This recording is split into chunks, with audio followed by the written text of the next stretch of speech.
Allô bébé. Nous avons la station. Nous avons la station. Nous avons Marbiran. Nous avons Marbiran. Il n'est pas là si nous avons que bientôt déjà c'est mon tournant anniversaire. Anniversaire n'a bientôt. Et c'est le 1er janvier 2022. Bientôt anniversaire n'a eu. Nous préparons déjà. Déjà en avril. Donc, bientôt c'est mon anniversaire, donc le 1er janvier 2022.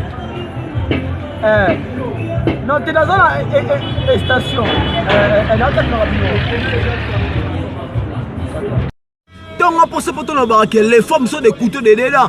Basi bazaba melami balé oh pour ça poteau le baka. Moi je suis zemi oh baka oh ils a accident. Même si on met des macadam, même si on met des autoroutes. Na kata Belgique pas Charlène Mosek à la Belgique on nzamba roulage nous sommes là nzamba na autoroute on là nzamba na macadam na boulevard du 30 juin tout le monde est na autoroute na kata Belgique nzamba ya village de ma village